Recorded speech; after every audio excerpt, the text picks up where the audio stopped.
ആകാശഗംഗയുടെ പുതിയൊരു വീഡിയോയിലേക്ക് എല്ലാവർക്കും സ്വാഗതം. 2025 മെയ് മാസം ഇടവക്കൂറിൽ വരുന്ന കാർത്തികയുടെ അവസാനത്തെ മുക്കാൽ ഭാഗം, രോഹിണി, മകയിരത്തിൻ്റെ ആദ്യത്തെ പകുതി ഭാഗം വരുന്ന നക്ഷത്രക്കാർക്ക് എന്തൊക്കെ ഗുണദോഷ ഫലങ്ങളാണ് ഉണ്ടാകാൻ പോകുന്നത് എന്നാണ് നമ്മൾ ഈ വീഡിയോയിലൂടെ നോക്കുന്നത്. 10ാം ഭാവത്തിൽ കർമ്മസ്ഥാനത്ത് നിന്ന ശനി രാശി മാറി വ്യാഴം ഇപ്പോൾ നിങ്ങളുടെ ജന്മരാശിയിലാണ്. ആ വ്യാഴം മെയ് 14-ന് 2ാം ഭാവത്തിലേക്ക് രാശി മാറും. മെയ്യിൽ തന്നെ രാഹുകേതുക്കളുടെയൊക്കെ രാശിമാറ്റവും ഉണ്ടാകുന്നതാണ്. ഈ ഗ്രഹങ്ങളുടെ ഒക്കെ രാശിമാറ്റത്തിൻ്റെ അടിസ്ഥാനത്തിൽ എന്തൊക്കെ ഗുണങ്ങളും ദോഷങ്ങളുമാണ് മെയ് മാസം നിങ്ങൾക്ക് ഉണ്ടാകാൻ പോകുന്നത് എന്നതിനെപ്പറ്റിയാണ് നമ്മൾ ഈ വീഡിയോയിലൂടെ ചർച്ച ചെയ്യുന്നത്. ആദ്യം തൊഴിൽ എങ്ങനെ പോകുമെന്ന് നോക്കാം.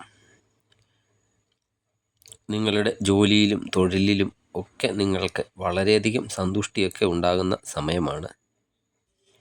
തൊഴിൽ സ്ഥലത്തൊക്കെ നിലവിൽ ബുദ്ധിമുട്ടൊക്കെ അനുഭവിക്കുന്നവരുണ്ടെങ്കിൽ അതെല്ലാം മാറി സ്വസ്ഥതയും സമാധാനവും ഒക്കെ കിട്ടുന്നതാണ്. ദിവസ വരുമാനത്തിനൊക്കെ ജോലി ചെയ്യുന്നവർക്കും വളരെയധികം ഗുണമുണ്ടാകുന്നതാണ്. ജോലിയിലൊക്കെ പ്രമോഷനൊക്കെ വളരെ കാലമായിട്ടൊക്കെ ആഗ്രഹിച്ച് ഒക്കെ നടക്കുന്നവരാണെങ്കിൽ അതിനുള്ള അവസരങ്ങളൊക്കെ നിങ്ങൾക്ക് ഈ മാസം ലഭിക്കുന്നതാണ്. അതുപോലെ അനുകൂലമായ സ്ഥലത്തേക്കൊക്കെ സ്ഥലം മാറ്റമൊക്കെ ആഗ്രഹിച്ചിട്ട് അതൊക്കെ നടക്കാതിരുന്നവരാണെങ്കിൽ ഈ മെയ് മാസത്തിൽ നിങ്ങൾ ശ്രമിക്കുകയാണെങ്കിൽ നിങ്ങളുടെ ആ ശ്രമം വിജയത്തിലൊക്കെ ചേരാൻ സാധിക്കുന്നതാണ്. അതുപോലെ നിങ്ങൾക്ക് ജോലിഭാരമൊക്കെ ഉള്ളവർക്ക് ആ ജോലിഭാരമൊക്കെ കുറയുന്നതും കൂളായിട്ടൊക്കെ നിങ്ങളുടെ ജോലിയൊക്കെ ചെയ്യാൻ സാധിക്കുന്നതുമാണ്. അതുപോലെ കൂടെ ജോലി ചെയ്യുന്നവരായിട്ട് പ്രശ്നങ്ങളൊക്കെ ഉള്ളവരാണെങ്കിൽ അതെല്ലാം മാറിക്കിട്ടുന്നതും, കൂടെ ജോലി ചെയ്യുന്നവരുടെയും അതുപോലെ തൊഴിൽദാതാവിൻ്റെയോ അല്ലെങ്കിൽ മേലുദ്യോഗസ്ഥരുടെയോ ഒക്കെ സപ്പോർട്ടും നിങ്ങൾക്ക് ലഭിക്കുന്ന സമയം കൂടിയാണ് മെയ് മാസം. അതുപോലെ ആളുകളെയൊക്കെ ആകർഷിക്കുന്ന വിധം നിങ്ങൾക്ക് സംസാരിക്കാനും ഒക്കെ സാധിക്കുന്നതാണ്. നിലവിൽ ജോലി ഒന്നും ഇല്ലാത്തവർക്കും അല്ലെങ്കിൽ ജോലിയൊക്കെ നഷ്ടപ്പെട്ടവർക്കും അതുപോലെ പുതിയതായിട്ട് ജോലിയൊക്കെ അന്വേഷിക്കുന്നവർക്കും നല്ല നല്ല അവസരങ്ങളൊക്കെ വന്നു ചേരുന്നതാണ്. ജോലിയിൽ അനുകൂലമായ മാറ്റങ്ങളൊക്കെ നിങ്ങൾക്ക് തീർച്ചയായും ഉണ്ടാകും. അപ്പോൾ അത് ജോലി മാറി വേറെ ജോലി ലഭിക്കുന്നതുമാകാം, അല്ലെങ്കിൽ നിങ്ങളുടെ ഇപ്പോൾ ചെയ്യുന്ന ജോലിയിൽ തന്നെ നിങ്ങൾക്ക് അനുകൂലമായ മാറ്റങ്ങളുമാകാം. അതുപോലെ ടെക്നിക്കൽ ജോലി ചെയ്യുന്നവരെ, കമ്പ്യൂട്ടർ സംബന്ധമായ ജോലിയൊക്കെ ചെയ്യുന്നവരെ, ഓൺലൈൻ ജോലിയൊക്കെ അവർക്കൊക്കെ വളരെയധികം ഗുണകരമാണ് മെയ് മാസം.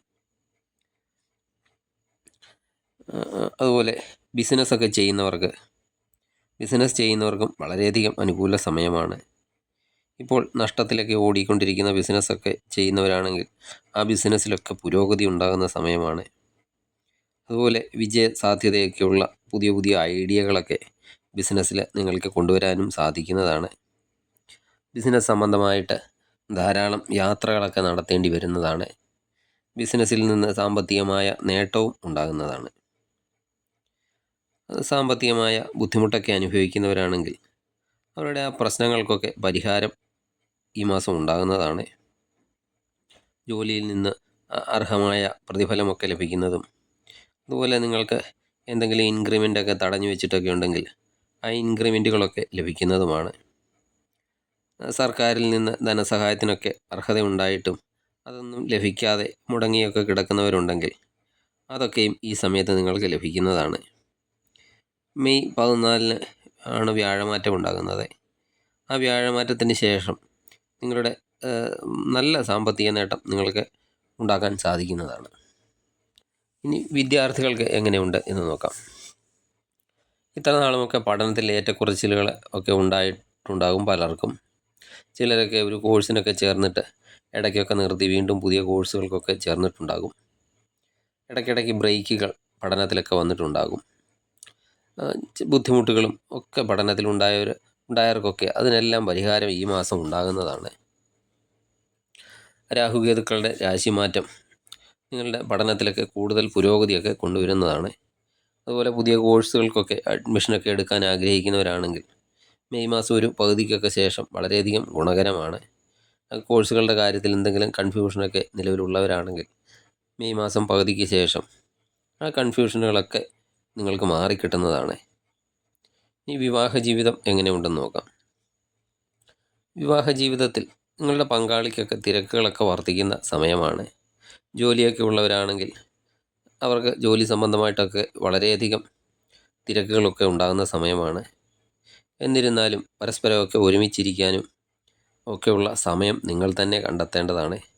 അതുപോലെ രണ്ടുപേരും അവരവരുടെ തിരക്കൊക്കെ മനസ്സിലാക്കി പരസ്പരമൊക്കെ മനസ്സിലാക്കി പ്രവർത്തിക്കേണ്ട സമയവുമാണ്. അതുപോലെ പരസ്പരം അങ്ങോട്ടും ഇങ്ങോട്ടും ഉപയോഗിക്കുന്ന വാക്കുകൾ ഒക്കെ സൂക്ഷിച്ചൊക്കെ ഉപയോഗിക്കേണ്ടതാണ്. ചില സമയത്തൊക്കെ നിങ്ങൾക്ക് ചെറിയ അഗ്രഷനൊക്കെ ഉണ്ടാകും. അതിൻ്റെ പേരിൽ ചെറിയ ചെറിയ പ്രശ്നങ്ങൾ ഒക്കെ ഉണ്ടാകാൻ സാധ്യതയുണ്ട്. അതൊഴിച്ചാൽ അധികം വലിയ പ്രശ്നങ്ങളൊന്നും ഉണ്ടാകാൻ സാധ്യതയില്ല. പക്ഷേ ലൈഫ് പാർട്ട്ണറുടെ ആരോഗ്യകാര്യത്തിൽ വളരെയധികം ശ്രദ്ധ ചെലുത്തേണ്ടതാണ്. നിലവിൽ ലൈഫ് പാർട്ട്ണർ എന്തെങ്കിലും മരുന്നുകളൊക്കെ കഴിച്ചുകൊണ്ടിരിക്കുന്നവരൊക്കെ ആണെങ്കിൽ ആ മരുന്നുകളൊന്നും ഒരു കാരണവശാലും മുടക്കരുത്. അതൊക്കെ ശ്രദ്ധിക്കേണ്ടതാണ്. ഇനി ലവ് റിലേഷനൊക്കെ ഉള്ളവർക്ക് അവരെ സംബന്ധിച്ചിടത്തോളം വളരെയധികം ഗുണപ്രദമായ സമയമാണ്. മാസത്തിൻ്റെ ആദ്യ സമയത്തൊക്കെ നിങ്ങൾക്ക് പരസ്പരം സംശയങ്ങളോ പല കാര്യങ്ങളിലും കൺഫ്യൂഷനുകളോ ഒക്കെ ഉണ്ടാകുമെങ്കിലും അതൊന്നും നിങ്ങളെ അത്ര കാര്യമായി ബാധിക്കില്ല. മാസത്തിൻ്റെ പകുതിക്ക് ശേഷം നിങ്ങൾക്ക് വളരെയധികം ഗുണകരമായ സമയമാണ്. ഇനി വളരെയധികം പ്രധാനപ്പെട്ട ഒരു കാര്യമാണ് നോക്കുന്നത് ആരോഗ്യം. ആരോഗ്യമാണ് പ്രധാന കാര്യം. രോഗങ്ങളൊന്നും ഇല്ലാതെ ഇരുന്നാൽ തന്നെ നമുക്ക് വളരെയധികം എനർജറ്റിക്കൊക്കെ ആയിട്ട് ജോലിയൊക്കെ ചെയ്യാൻ സാധിക്കുന്നതാണ്. ഈ മാസം നിങ്ങളുടെ ദേഷ്യം ഒക്കെ അല്പം കുറയ്ക്കേണ്ടതാണ്. നിങ്ങൾക്കുണ്ടാകുന്ന ദേഷ്യം മൂലം ടെൻഷനുകൾ, BP ഒക്കെ വർദ്ധിക്കാൻ സാധ്യതയുണ്ട്. അതൊക്കെ ശ്രദ്ധിക്കണം. അതുപോലെ ഹൃദ്രോഗമൊക്കെ ഉള്ളവരാണെങ്കിൽ ഈ സമയത്ത് വളരെയധികം ശ്രദ്ധിക്കണം. വളരെയധികം ശാന്തരായിട്ടൊക്കെ ഇരിക്കാൻ ശ്രമിക്കേണ്ടതാണ്. ജാതകത്തിൽ ശനിയും വ്യാഴവും ഒക്കെ മോശം അവസ്ഥയിലൊക്കെ നിൽക്കുന്നവരും അതുപോലെ ഇപ്പോൾ മോശം ദശാകാലമൊക്കെ നടക്കുന്നവരുമാണെങ്കിൽ ശനിയുടെയും വ്യാഴത്തിൻ്റെയും അതുപോലെ ഇപ്പോൾ നിങ്ങൾക്ക് നടക്കുന്ന ദശാനാഥനെയും ഒക്കെ പ്രീതിപ്പെടുത്തിയാൽ നിങ്ങൾക്ക് മെയ് മാസം കൂടുതൽ ഗുണഫലങ്ങളൊക്കെ ഉണ്ടാകുന്നതാണ്. അതുപോലെ തൊട്ടടുത്തുള്ള ദേവീ ക്ഷേത്ര ദർശനം നടത്തി നിങ്ങളെക്കൊണ്ട് കഴിയുന്ന വഴിപാടുകളൊക്കെ ചെയ്താൽ മെയ് മാസം നിങ്ങൾക്ക് വളരെയധികം അനുകൂലമായി തീരുന്നതാണ്. നിങ്ങൾക്ക് ഈ വീഡിയോ ഇഷ്ടമായാൽ ലൈക്ക് ചെയ്യുക. സബ്സ്ക്രൈബ് ചെയ്യാതെ വീഡിയോ കാണുന്നവരാണെങ്കിൽ ദയവായി സബ്സ്ക്രൈബ് ചെയ്ത് കാണുക. മറ്റൊരു വീഡിയോയുമായി വീണ്ടും കാണാം. നന്ദി, നമസ്കാരം.